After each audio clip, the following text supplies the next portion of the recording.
오래전 깊은 산속에 귀신의 숲이라고 불리는 곳이 있었다. 이 숲은 마을 사람들 사이에서 기피되는 장소였는데 어둡고 음침한 기운이 감도는 탓의좀처럼 사람들이 가까이 가지 않았다. 하지만 호기심 많은 대학생들 몇 명이 방학을 맞아 이 숲을 탐험하기로 했다. 그들은 이 숲에 얽힌 무시무시한 전설 이야기를 듣고 나서 자극을 받아 직접 확인해보고 싶었던 것이다. 그들 중 한 명인 영민은 특히나 이곳에 오기를 고집했는데 할머니께서 종종 이야기하던 이 숲에 대한 옛날 이야기가 너무나도 궁금했기 때문이었다. 할머니는 늘 이곳에서 사람들이 실종되거나 미쳐서 돌아오지 못했다는 믿기 힘든 얘기를 하셨지만 영민은 그것이 단순한 옛날 이야기라 생각하고 무시했다. 그렇게 5명의 대학생들은 주말을 기약하여 숲으로 떠났다. 처음 숲에 도착했을 때는 맑고 화창한 날씨에 평화로운 기운이 감돌았다. 그러나 숲 깊숙이 들어갈수록 그들은 묘한 불안감을 느끼기 시작했다. 처음에는 바람소리에 나뭇잎이 흔들리는 소리가 귀신의 속삭임처럼 들리고 어둠이 짙어지면서 시야가 점점 좁아졌다. 주변의 조용한 적막함이 하늘을 뒤덮었고 그때부터 이상한 일이 벌어지기 시작했다. 진행하던 방향이 갑자기 이상하게 틀어지면서 나침반마저 제대로 작동하지 않았다. 길을 잃은 그들은 이리저리 뒹굴었고 복잡하게 얽힌 나뭇가지 사이로 발이 걸려 넘어지기 일쑤였다. 게다가 그들의 손목시계마저 이상하게 작동하기 시작했다. 시간은 마치 멈춘 듯한 느낌이 들었고 날이 곧 저물어버렸다. 어느 순간 영민은 혼자서 잠시 무리를 벗어나 사진을 찍기 위해 옆길로 빠졌다. 이상한 느낌에 휩싸여 돌아서려던 찰나 그의 앞에 어름한 폐가가 나타났다. 폐가는 숲속 깊은 곳에 있는 작은 오두막이었다. 그는 누군가의 생활 흔적이 느껴지는 그곳에서 이상한 소리, 마치 아이의 울음소리가 들리는 듯한 착각에 빠졌다. 소리가 나는 쪽으로 발걸음을 옮기자 폐가 안쪽에서 한 여인이 걸어 나왔다. 그녀는 찢어진 옷을 입고 있었고 머리는 헝클어진 채 눈물을 흘리고 있었다. 영민은 순간 두려움에 얼어붙었지만 여인이 도움이 필요하다는 생각에 가까이 다가갔다. 그러나 가까이 다가갈수록 그녀의 모습은 점점 흐릿해지면서 사라졌다. 갑자기 주변이 어두워지며 싸늘한 바람이 불어왔다. 주변의 나무들이 우는 듯한 소리를 냈고 영민은 다시 친구들이 있는 곳으로 돌아가려 했지만 쉽게 찾을 수 없었다. 짙은 어둠 속에서 뭔가 그를 응시하는 듯한 시선이 느껴졌고 이 숲에 들어오지 말았어야 한다는 직감이 온몸을 타고 흐르기 시작했다. 점점 목소리가 거세지며 여러 방향에서 속삭임이 들렸다. 돌아가라, 돌아가라. 여긴 내가 있을 곳이 아니다. 그 공포스러운 목소리에 영민은 비틀거리며 숲의 출구를 찾아 나섰다. 그러나 그가 헤매는 동안 그의 친구들마저 영민을 찾기 위해 흩어지면서 하나둘씩 사라져버렸다. 영민은 미친 듯이 나무 사이를 달리기 시작했다. 그때 어둠 속에서 빛나는 작은 불빛이 나타났다. 이곳저곳에서 다른 친구들 또한 그 불빛을 보았는지 각자 흩어져 있던 곳에서 그쪽으로 모여들기 시작했다. 불빛은 점점 가까워졌고 그들은 서로의 모습을 보게 되었다.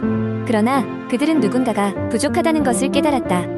한 명이 보이지 않았다. 남은 4명이 불안에 떨며 각자 이야기를 나눈 결과 실종된 친구가 계속 헛소리를 하며 어딘가로 향했다는 것을 알게 되었다. 그들은 공포에 질린 나머지 다시 헤어지지 않기로 하고 함께 출구를 찾아 나섰지만 숲은 마치 그들을 집어삼키려는 듯 끝없이 이어졌다. 밤새도록 헤매던 그들은 결국 숲을 빠져나가지 못했고 아침이 밝았을 때 발견된 것은 탈진한 4명의 친구들과 온데간데 없는 마지막 친구의 흔적뿐이었다. 그날 이후로 그 숲에는 다시는 아무도 들어가지 않았다. 남은 4명은 숲에서의 경험을 타인에게 전했지만 아무도 그들을 믿지 않았다. 단지 영민의 할머니는 영민이 무사히 돌아온 것을 보고 살짝 미소 지으며 그들에게 숲의 신비에 대해 더 이상 발설하지 말라고 충고했을 뿐이다. 두 번째 이야기 한국의 인터넷 커뮤니티에는 다양한 공포 썰이 많이 존재하지만 자주 등장하는 이야기 패턴을 참고로 만들어본 긴 공포 이야기를 소개합니다.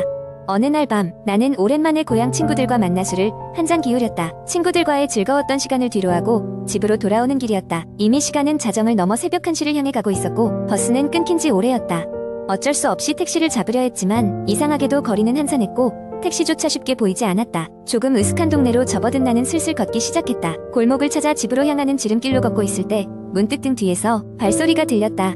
처음엔 그냥 지나가던 사람일 거라 생각했지만 소리는 일정한 거리를 두고 계속 내 뒤를 따라오고 있었다. 신경을 쓰지 않으려 애써 무심한 척 걸었지만 그 소리는 여전히 내 뒤를 따라 붙어 있었다. 느낌이 좋지 않았다. 마치 누군가 나를 지켜보고 있는 듯한 느낌에 머릿속이 복잡해지기 시작했다. 조용한 골목길, 가로등 불빛 의뢰에서 시시각각 커지는 불안감. 그 순간 머릿속에는 인터넷에서 보았던 공포 썰들이 주마등처럼 지나갔다. 나는 순간적으로 속도를 높였다. 등 뒤에 묻어나는 발소리가 더 빨라졌다. 나도 모르게 두려움이 온몸을 휩싸고 그 자리에서 뛰기 시작했다.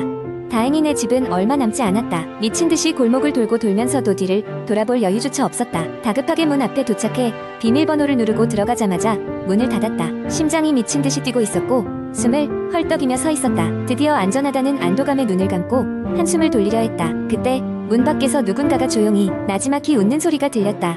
그 소리는 점점 또렷해지며 문 뒤에서 나를 비웃고 있는 듯했다. 갑자기 끔찍한 공포가 엄습했고 나는 그만 두 손으로 귀를 막았다. 그러나 웃음소리는 내 머릿속에서 계속 울려 퍼졌다. 그저 환청일 뿐이다 라고 스스로 다독여보려 했지만 웃음소리는 쉽게 사라지지 않았다. 집안은 너무도 조용했고 그 조용함 속에서 나는 한 발걸음 뒤로 물러났다. 갑자기 불안한 마음에 휴대폰을 꺼내 친구에게 전화를 걸었다. 다행히 전화는 연결되었고 친구는 나의 상황을 듣고 곧장 달려오겠다고 했다. 시간이 얼마나 지났을까? 친구가 도착하기까지는 한참이 걸린 것처럼 느껴졌다. 결국 친구가 집에 도착했을 때 나는 문을 벌컥 열고 친구에게 달려들었다. 친구는 놀란 눈으로 나를 보며 무슨 일이냐고 물었다. 창백해진 내 얼굴을 본 친구는 휴식이 필요하다며 나를 안심시켰다. 그날 밤 친구는 내 집에 함께 머물렀다.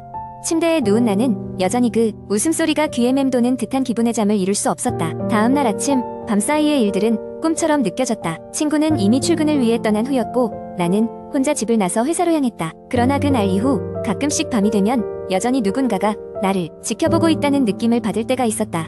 문득 어떤 소리가 들릴 때면 뒤를 돌아보았지만 항상 아무도 없었다. 어쩌면 그날의 일들은 실제가 아니었을 수도 있다. 하지만 내 마음속 깊은 곳에서는 아직도 그때의 공포가 자그마한 씨앗처럼 자리 잡고 있음을 부인할 수 없었다. 그리고 가끔 밤길을 걷다 보면 어둠 속 어딘가에서 그 웃음소리가 들려오는 것만 같다. 세 번째 이야기. 한적한 시골 마을에 살고 있는 민수는 여름방학을 맞아 친구들과 모임을 갖기로 했다. 친구들은 서울에서 내려와 민수의 집 인근에 위치한 작은 산 속에서 캠핑을 하기로 했다. 민수의 할머니 댁은 그 산 기슭에 자리 잡고 있었고 할머니는 늘 그 산에 대해 이상한 이야기를 들려주곤 했다. 사람들이 들어가면 이상한 소리가 들리고 어떤 이는 돌아오지 않는다는 소문이었다. 하지만 민수와 친구들은 그런 이야기를 웃어 넘기며 산으로 향했다. 캠핑을 즐기고 시간이 흐른 저녁 불을 피워 고기를 구워 먹고 각자 준비해온 이야기를 시작했다. 공포 이야기를 좋아하는 지훈이 자신의 차례가 되자 인터넷에서 본 한 괴담을 이야기했다. 오래전 이 산에서 한 소녀가 실종되었고 사람들은 그녀가 아직도 이곳을 떠돌고 있다고 했다. 민수는 친구들에게 할머니가 하신 이야기를 꺼내놓으며 이 산에도 비슷한 이야기가 많다고 하자 친구들은 더욱 흥미로워했다. 한창 이야기를 나누던 중 갑자기 숲속에서 이상한 소리가 들려왔다.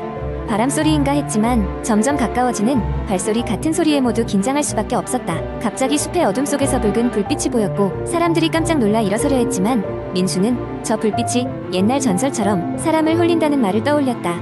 그 순간 숲속에서 누군가의 웃음소리가 들렸고 그것은 마치 소녀의 웃음같이 들렸다. 친구들 중 일부는 겁에 질려 민수에게 돌아가자고 했지만 지우는 겁먹지 말라며 그저 산에 올라가 무슨 일이 있는지 확인하자고 했다. 민수도 무언가에 홀린 듯 지훈의 말에 동의했고 모두 함께 그 소리가 나는 방향으로 향했다. 숲은 점점 더 어두워졌고 친구들은 길을 잃기 쉬웠다. 발소리는 점점 가까워졌고 모두의 심장은 빠르게 뛰기 시작했다. 갑자기 지훈이 낙엽 위에서 미끄러져 넘어졌고 순간 모든 불빛이 사라졌다. 이제는 무엇도 보이지 않는 상태에서 그들은 어둠에 갇힌 듯한 공포를 느꼈다. 환경에 대한 두려움이 극에 달했을 때 민수는 할머니가 준 작은 부적을 꺼내 들었다. 할머니는 항상 이 부적을 가지고 다니면 안전할 것이라고 했다. 민수가 부적을 꺼내 들자 갑자기 어둠 속에서 흐릿한 형체가 가까워져 왔다. 그것은 흰 드레스를 입고 있는 소녀의 모습이었고 누구보다도 눈물로 젖어 있었다. 그녀는 민수에게 무언가를 말하려는 듯 눈을 맞추고 있었다. 이상한 기운을 느낀 민수는 부적에 대고 속삭였다. 우리를 도와줘. 그제서야 소녀는 슬픔 가득한 미소를 짓고 천천히 멀어졌다. 밝아진 달빛 아래 친구들은 제자리를 찾을 수 있었고 무사히 숲을 빠져나올 수 있었다. 캠핑장을 떠나는 동안 아무도 말을 하지 않았지만 그들은 각자 자신들이 경험한 일이 단순이었던 환상이나 꿈이 아님을 알고 있었다. 마을로 돌아온 후 민수의 할머니는 그들이 안전하게 돌아온 것을 보고 안도의 한숨을 쉬며 사내 영혼은 내가 가진 진심을 봤구나 라고 말했다. 그들은 결코 그날의 일을 잊지 못했고 언젠간 다시 그 산의 비밀을 풀기 위해 모일 것을 약속했다. 하지만 그 약속은 다른 형태의 공포와 마주하게 될 것이라는 것을 아무도 예상하지 못했다.